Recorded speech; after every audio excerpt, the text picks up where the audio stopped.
तो hello everyone, आप सब कैसे हैं? मेरी उम्मीद है कि आप सब बेहतर और शानदार होंगे मेरे भाई।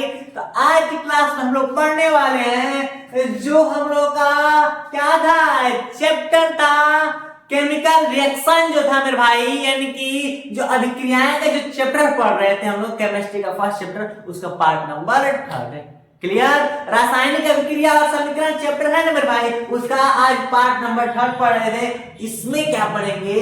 तो इसमें हम लोग यही चीज पढ़ेंगे। इससे पहले में क्या पढ़े थे कि अभिक्रिया और समीकरण पढ़ लिए थे। क्लियर? अब ये पढ़ेंगे कि अभिक्रिया जो होती है वो तो कंप्लीट होगी, पहचान भी लेंगे, लेकिन जो समीकरण होगी, क्या मेरे भाई, समीकरण होगी, उसको कैसे लिखेंगे? क्योंकि गुरुजी आप तो बता दिए कि जो अभिक्रियाएं होती है उनको अगर हम संकेत द्वारा दर्शा दे वो हम लोग का समीकरण होता है। लेकिन कुछ तो रूल होगा सर जी। हाँ है, ध्यान से देखो। क्या मेरे भाई, पहला तो ये चीज कि रासायनिक समीकरण को लिखने का नियम हेडिंग है। क्लियर? अब मेरे भाई आप लोग को बता दे, जिस तरह हम लिख रहे हैं एकदम उसी तरह हूबहू नोट्स बना लेना। एकदम ध्यान रहे, साइंस में 100 आउट ऑफ 100 तो लाना है। क्लियर? तो ध्यान से देखो, पहला फैक्ट क्या लिखे हैं?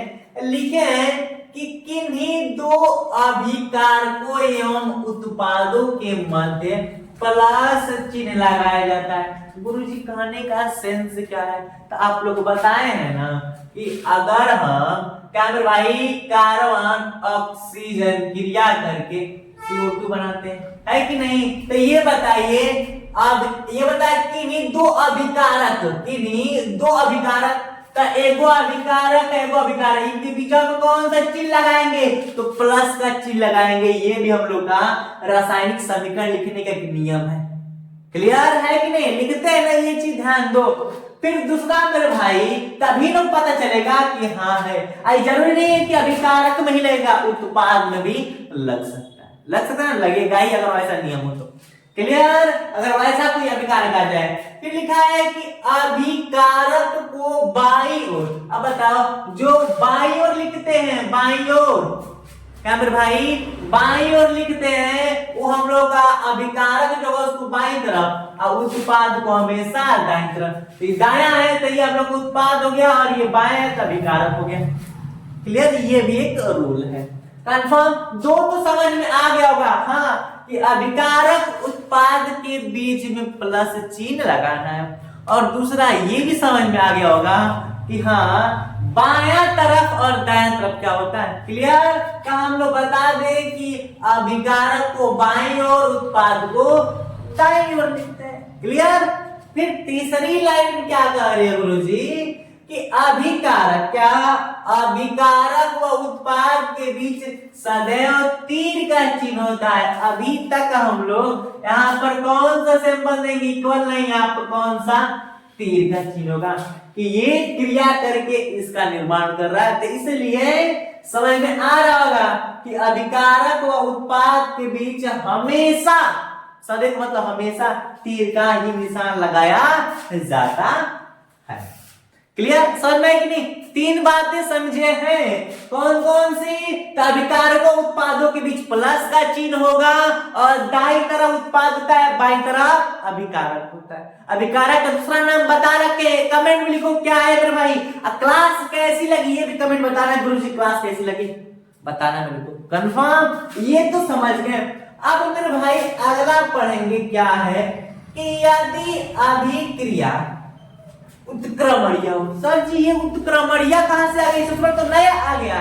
घबराना बिल्कुल नहीं है, अभी हम जिंदाबाद हैं। देखो पूछा है कि अभिक्रिया कैसी है? उत्क्रमणीय। कैसी है? उत्क्रमणीय। उत्क्रमणीय का मतलब होता है ना कि अगर हम एक थपड़ा तुमको मारे तो कहा कि मास्टर तू मारा तो हम भी मारेंगे, ये इसमें होती है। क्लियर? उत्क्रमणीय अभिक्रिया में क्या होती है? जो दोनों तरफ हो। जैसे एक एग्जांपल लिखे हैं कि Na2 यानी कि नाइट्रोजन, लिख देना, इसका नाम लिया नाइट्रोजन।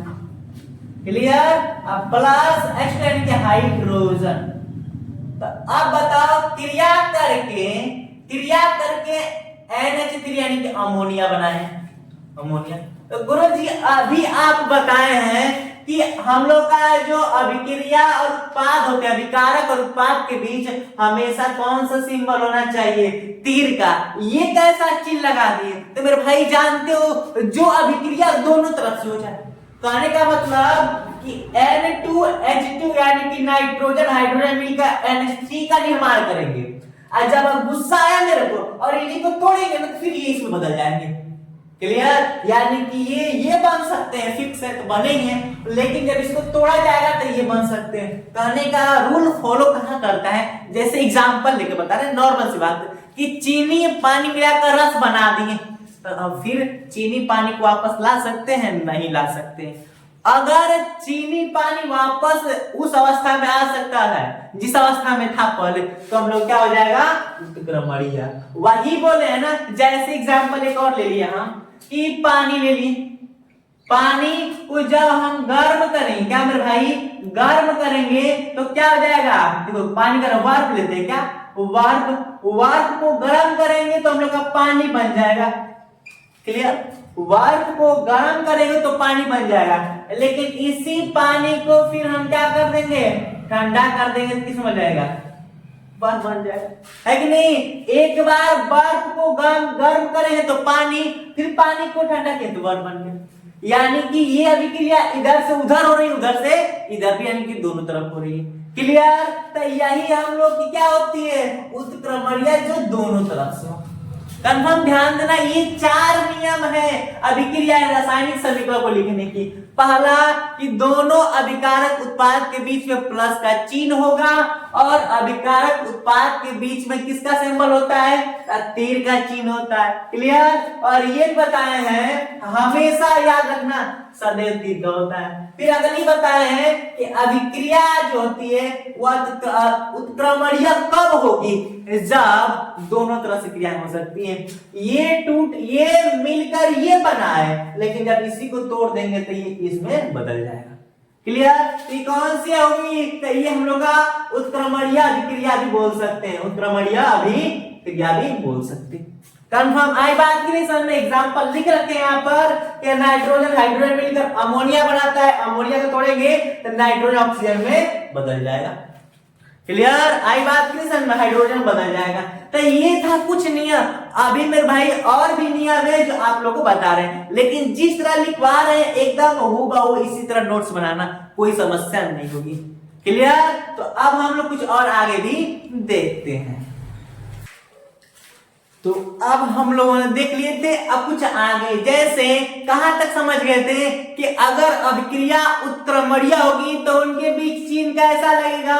तो उनके बीच चिन्ह ऐसा होगा। इसका मतलब ये वाला दर्शा रहा है कि ये वो भी हो सकता है, यानी कि इधर भी हो रही है, और ये वाला दर्शा रहा है कि वो अभिक्रिया ये भी हो रही है, यानी कि इधर से क्रिया उधर हो रही है, ऊपर वाला दर्शा रहा है, उधर से क्रिया इधर भी हो रहा है, नीचे वाला दर्शा रहा है। क्लियर? ये उत्क्रमणीय होती है। कंफर्म? मैं भी तुमको मारा, ठीक है, लेकिन तुम भी कहोगे मास्टर रुक रुक, अब तुम भी मारे, तो ये जो होगी मेरे भाई ना कि दोनों प्रक्रिया, इधर से हम मारे तुम उधर से मारो, यही क्या होगी? उत्क्रमणीय होगी। क्लियर? तो अब जो अगली थी, अगला क्या था? तो ध्यान से देखो, लिखा है कि रासायनिक समीकरण में पदार्थ सदैव उनके आणविक रूप में लिखे जाते हैं। सेंस गुरुजी, सेंस कहने का मतलब आपको पता है कि हाइड्रोजन का संकेत क्या होता है? H होता है, लेकिन उसके पास कितने अणु होते हैं? तो 2 होते हैं। तो हाइड्रोजन के H2 लिखेंगे, नाइट्रोजन का सूत्र होता है N, लेकिन N न लिखकर लिखेंगे N2। आयोडीन का होता है I, लेकिन I न लिखकर लिखेंगे I2। ठीक है? अब तो ऑक्सीजन तो होता है O, लेकिन O ना लिख के लिखेंगे O2, क्योंकि ऑक्सीजन में कितने अणु होते हैं? 2 अणु होते हैं। जिसके पास जितने अणु होते हैं उसको उतने अणु लिखते हैं। ब्रोमीन का शो करते हैं Br से, लेकिन इसके पास 2 अणु होते हैं तो Br2 लिखेंगे। ठीक है? अब बताओ, क्लोरीन का संकेत होता है Cl, लेकिन क्लोरीन के पास भी कितने अणु होते हैं? 2 अणु होते हैं तो Cl2 लिखेंगे। तो ये चीज याद रखना कि हाइड्रोजन को क्या लिखेंगे? तो H2 लिखेंगे, क्लोरीन को Cl2 लिखेंगे, ब्रोमीन को Br2, ऑक्सीजन को O2, और फिर नाइट्रोजन के N2 और आयोडीन को I2 लिखेंगे। क्लियर, ये भी ध्यान देना। गुरुजी ये तो हो गया, और एक और बता दीजिए। तो हाँ मेरे भाई ध्यान से देखो, एक और चीज है, क्या है? तो रासायनिक समीकरण संतुलित करना, रासायनिक समीकरण को भी संतुलित करना। जैसे बताए थे कि नहीं, मैग्नीशियम Mg प्लस क्या रहेगा O2, मैग्नीशियम मिलकर MgO बनता है कि नहीं, मैग्नीशियम बनता। अब बताओ गुरुजी, इधर मैग्नीशियम के दो अणु हैं, क्योंकि ऑक्सीजन का क्या लिखेंगे O2, और मैग्नीशियम पास निकल होता है, ठीक है। तब बताओ यहाँ पर बताओ ऑक्सीजन कितने हैं, 2 हैं, तो ऑक्सीजन इधर भी 2 होने चाहिए। और ये भी बता रहे हैं कि क्यों बैलेंस किया था, ध्यान सुनना, पहले बैलेंस करें। देखो इधर भी दो O है, तो इधर भी 2 होनी चाहिए। अगर 2 से मल्टीप्लाई कर दिए इसमें, तो यहाँ पर 2 मैग्नीशियम हो गया, 2 ऑक्सीजन हो गया, है कि नहीं। तो फिर उसी प्रकार तो बताओ 2 से यहाँ पर 2 ऑक्सीजन हो गया, 2 से गुणा किए तो 2 ऑक्सीजन हो गया, 2 ऑक्सीजन इधर भी, 2 ऑक्सीजन इधर भी, लिखेंगे नहीं, यहाँ पर हो गया। अब बताओ तब 2 मैग्नीशियम भी तो हो गया, जब ई हो गया 2 ये भी हो जाएगा, लेकिन यहाँ पर तो 2 है, ये नहीं है, यहाँ पर हो गया। तो ये बैलेंस करें, एक फाइनली एक क्लास चलाएंगे, टेंशन नहीं लेना, टेंशन नहीं लेना, ये चीज नहीं है तो एक क्लास चलाएंगे, बैलेंस कैसे करना वो कल का ही क्लास रहेगा।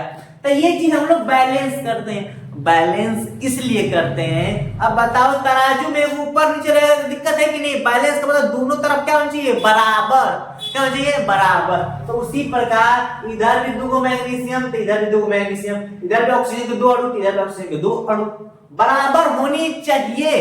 क्लियर, आई बात की नहीं समझ में, यहाँ पर एरर रहेगा, सॉरी इसके लिए। अब बताओ तो रासायनिक समीकरण संतुलित करना भी जरूरी है। लगभग उसमें 4, 5, 6 रूल है। जो समीकरण लिखने कितने रूल है, 6 रूल।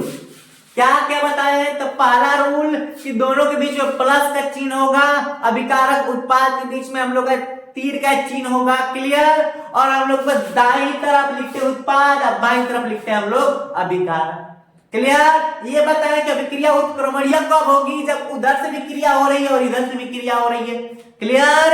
ये भी बताए हैं कि आयनिक जो रासायनिक समीकरण में पदार्थ सदैव उनके अणुओं के रूप में लिखे जाते हैं। तो ऑक्सीजन को O2 लिखेंगे, ब्रोमीन को Br, यहीं पे देख लो ऑक्सीजन है कि नहीं, यहाँ पर O2 लिखे हैं। ये हम लोग का magnesium plus oxygen, magnesium oxide, clear. तो ये चीज ध्यान देना।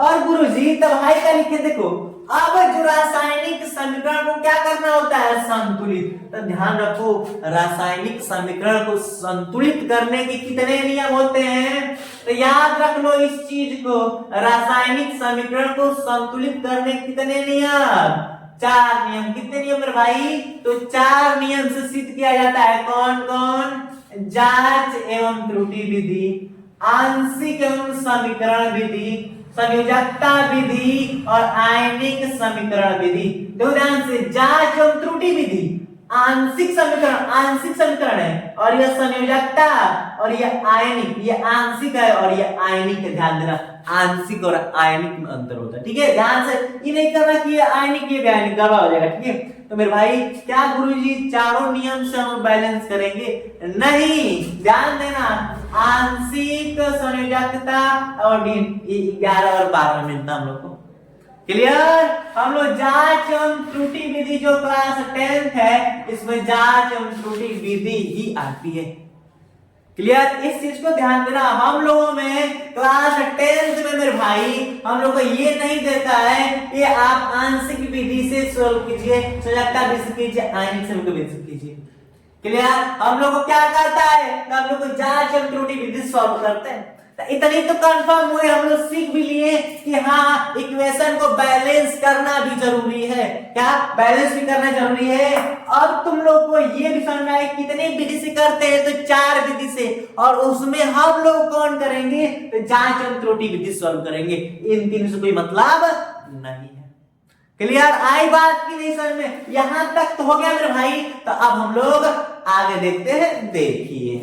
तो अब हम लोग आ गए हैं क्या करने, तो मेरे भाई इक्वेशन बैलेंस करने, आयनिक समीकरण को संतुलित करने। क्या समीकरण को संतुलित करना, देखना एकदम सिखा कर ही छोड़ेंगे, ऐसा नहीं हो कि आप लोग नहीं सीखेंगे मेरे भाई। तो क्या है, जांच एवं त्रुटि विधि से समीकरण को संतुलित करना, क्योंकि 4 विधि है कि नहीं मेरे भाई। एक है आंशिक विधि, और एक है हम लोग आयनिक, एक है संयोजकता और एक है जांच और त्रुटि विधि। तो हम लोग को कौन पढ़ना है? तीनों को तो नहीं पढ़ना, एक ही पढ़ना है। वो कौन सा पढ़ना है? तो जांच और त्रुटि विधि से। तो दो एग्जांपल लेकर है, आसान लेवल 0 to हीरो लेके चलेंगे, धीरे धीरे सिखाएंगे तुम लोग को और अच्छे सिखाएंगे। क्लियर?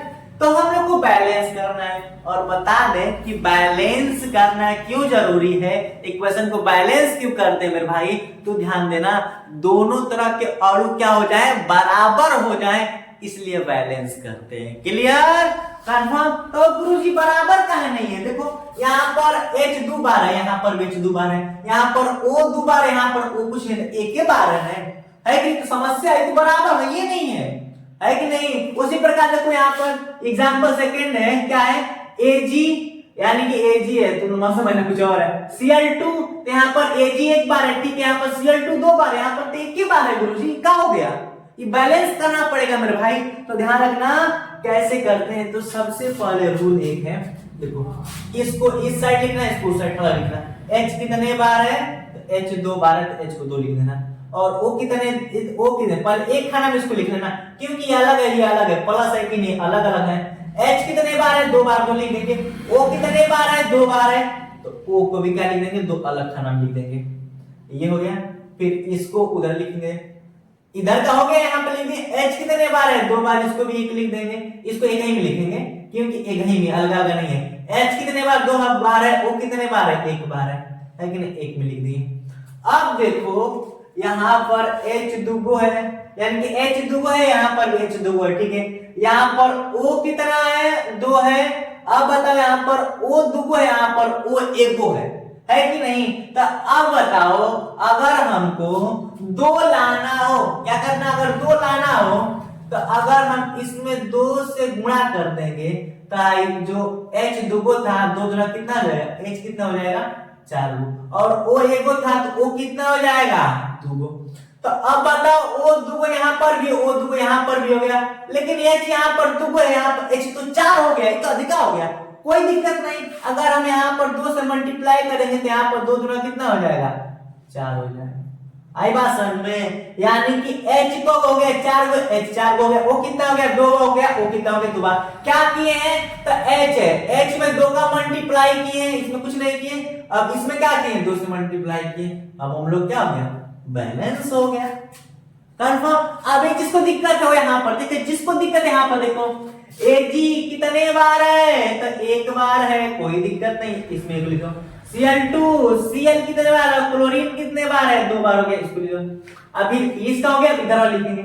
Ag कितने बार है? 1 बार। Cl कितने बार है? 1 बार, 1 बार लिखेंगे। अब तुम लोग क्यों इसको अलग लिख रहे हैं? इसको अलग लिखने का कारण बता दें, क्योंकि अलग है और ये अलग है, क्योंकि बीच में प्लस का चिन्ह है, इसमें कोई प्लस का चिन्ह है बीच में नहीं ना, इसलिए ये एक है, ये अलग नहीं है, जहां झगड़ा नहीं करते, इसलिए एक है। अब देखो गुरुजी, Ag एगो है, Ag एगो है, ठीक है। यहाँ पर Cl क्लोरीन दुगो हो गया, यहाँ पर तो क्लोरीन एगो है। गुरुजी क्या हो गया?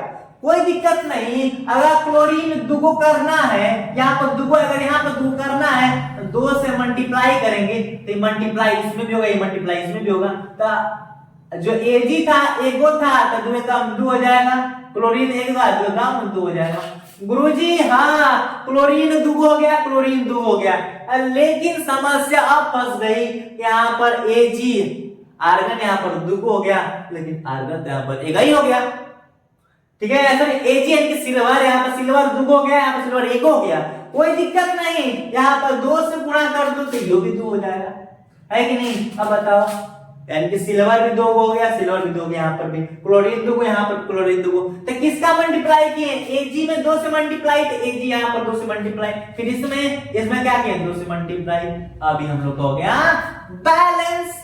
कितनी आसान चीज है मेरे भाई, कितनी आसान चीज है। कंफर्म हो कि नहीं? तो एक हल्की सी लेवल, अलग लेवल सवाल आते हैं, थोड़ी सी बड़ी। क्लियर? तो अब हम लोग उसको समझते हैं।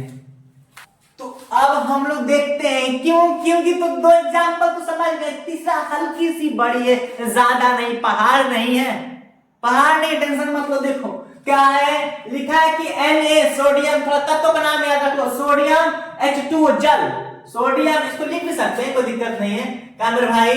यानी कि Na सोडियम हो सकता है हम लोग का, लिख दें तो और बढ़िया रहेगा। और यहाँ क्या हो गया, जल। क्रिया करके NaOH यानी सोडियम हाइड्रोक्साइड, क्या है भाई, सोडियम किसका सूत्र है, तो सोडियम हाइड्रोक्साइड का। क्लियर। और ये क्या है, प्लस H2 यानी कि हाइड्रोजन। हाइड्रोजन क्या है, हाइड्रोजन गैस है ना, हाइड्रोजन गैस है तो ऊपर उड़ जाएगा, ऐसा चीज बना सकते हैं, कोई दिक्कत नहीं है। ठीक, हम लोग का मेन मोटिव बैलेंस करना था। देखो ध्यान से लिखेंगे Na कितने बार है, एक बार है। H कितने, इसको एक खाना में कर देंगे हम। H कितने बार है, तो 2 बार। O कितने बार है, एक बार, एक खाना में हो जाएंगे। इधर का हो गया, फिर इधर लिखेंगे Na कितने बार है, एक बार है। O कितने बार है, एक बार। H कितने बार है, एक बार। क्योंकि मेरे भाई ध्यान देना, क्यों, क्योंकि Na सोडियम एक है, ऑक्सीजन अलग है, OH यानी कि H जो हाइड्रोजन है वो अलग है, इसलिए एक लिखेंगे। ये मत कर देना कि यहाँ पर लिख देना कि OH बराबर एक, ये क्या हो जाएगा, गलत, क्योंकि O भी अलग है, H भी अलग है। ठीक है, फिर अब अगला क्या है, इसके नीचे लिख देते हैं हम, H कितने बार है, 2 बार है बस। अब देखते हैं सोडियम भी एक बार है, सोडियम भी एक बार है। ठीक है, H कितने बार, 2 बार। अब यहां पर देखो H 2 बार और एक बार, 3 बार हो गया, क्योंकि इधर इधर का बराबर होना चाहिए ना। तो यहाँ पर H 2 बार है, यहाँ पर तो 3 बार हो गया, तो गड़बड़ है, कुछ तो गड़बड़ है। और देखो यहाँ पर ऑक्सीजन 1 है, यहाँ पर ऑक्सीजन 2 है, यहाँ पर ऑक्सीजन 1 है। तो हमको क्या चाहिए मेरे भाई, हाइड्रोजन कितना हम लोग के पास है, यहाँ पर 2 है कि नहीं, और यहाँ पर हम लोग के पास 3 हो गया। तब कॉमन सेंस लगाओ कि अगर हम यहाँ पर मल्टीप्लाई 2 से कर दें और इसमें भी 2 से गुणा करें, ध्यान समझना। ठीक है, पहले 2 से गुणा करेंगे तो सोडियम 1 था तो सोडियम 2 हो जाएगा, ऑक्सीजन 1 था तो 2 हो जाएगा, हाइड्रोजन 1 था तो हाइड्रोजन 2 हो जाएगा। क्लियर हुई कि नहीं, सब बदल गया। तो अब गुरुजी अब तो ठीक हुआ। अब जब इसमें 2 गुणा करेंगे तो हाइड्रोजन कितना हो जाएगा, 2 2 4, ऑक्सीजन कितना हो जाएगा, 2। गुरुजी हाइड्रोजन 4 हो गया, हाइड्रोजन 2 हुआ, 2 हाइड्रोजन 4 हो गया, हाइड्रोजन बराबर हो गया। ऑक्सीजन 2 ऑक्सीजन भी 2 हो गया गुरुजी। सोडियम 2 है, लेकिन सोडियम यहाँ पर 1 है, तो कोनो बात नहीं, सोडियम यहाँ पर 2 से गुणा करना, सोडियम भी 2 हो गया, तो ये सब बराबर। अब बताओ, सोडियम भी 2 सोडियम भी 2, हाइड्रोजन 4 हाइड्रोजन 2 हाइड्रोजन 4 ऑक्सीजन भी 2 ऑक्सीजन भी 2, सब तो बराबर हो गया। तो क्या किए, सोडियम में 2 से मल्टीप्लाई किए, हाइड्रोजन में भी 2 का मल्टीप्लाई किए, और इसमें कुछ फर्क नहीं पड़ा, इसमें 2 से मल्टीप्लाई किए। अब हम लोग हो गया बैलेंस। क्लियर। तो यहां तक तो समझ में आ गई मेरे भाई। तो मुझे उम्मीद है कि इस सेशन को मेरे भाई सब लोग सेशन को लाइक कर दो, साथ में शेयर कर दो यार, सब लोग शेयर कर दो सब लोग क्लास को। तो यहां तक सेशन रखते हैं मेरे भाई, और मुझे उम्मीद है कि थैंक्स सभी के लिए जो क्लास देखे हैं, मुझे उम्मीद है कि सबको अच्छा लगा होगा। लगा कि नहीं मेरे भाई, कमेंट पे सब जितने लोग देख रहे हैं इस सेशन को, सब लोग कमेंट में अपना नाम लिख देंगे मेरे भाई, और सेशन को यहीं तक रखते हैं। और कल की सेशन में कुछ और भी लेकर आएंगे बैलेंस करने का, फिर उसके बाद आगे सेशन चलेंगे, फिर उसके बाद हम लोग जो रासायनिक अभिक्रिया उसके प्रकार पढ़ेंगे मेरे भाई। कंफर्म, जहां तक उम्मीद है यहां तक कंप्लीट हो गया मेरे भाई। तो अब मिलते हैं अगले एपिसोड में। थैंक्स फॉर वॉचिंग, जय हिंद, बाय बाय।